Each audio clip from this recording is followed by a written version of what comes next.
Good morning, good morning, good morning. Magandang umaga po sa inyong lahat. Magkakanin naman ako ngayon. Wala kasi ako nabiling pandesal kaninang umaga eh. Nahuli ako, daming nauubos, kaubusan ng pandesal. Kaya ito na lang, nag-steam ako ng siomai.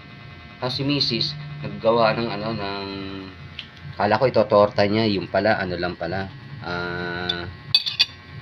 Giniling na, tsaka merong may talong. Ito, masarap siguro ito. Ito na lang ang almusal mo itong umaga na ito. Oh, kain tayo. Sarap nito. Lagyan ko muna ng kalamansi. Sarap may kalamansi ito eh. Sarap may kalamansi. Wow. Nilabas ko pa yung chopstick eh. Parang mahirap naman gamitin. Sarap nito. Oh, kain tayo. Okay.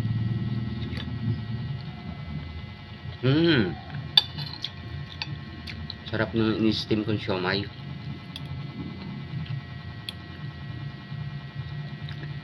Subukan ko, tikman ko itong ginawa ng misis na giniling na may talong.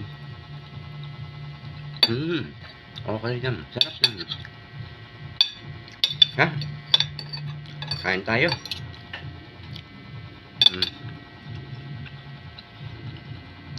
Kape tayo. Sa umaga, masarap ito.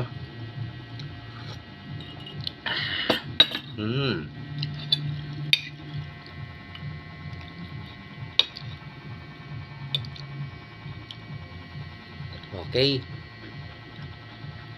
See you next time. Tomorrow. Sa susunod na araw ulit. Yung breakfast na. Ano kaya kang bukas ang breakfast? Ang hirap mag-isip. Pero okay lang. Basta kung ganito kasarap ang breakfast mo, okay na to. Masarap to. Thank you, thank you. Sarap. Thank you. Bye-bye. Bye-bye.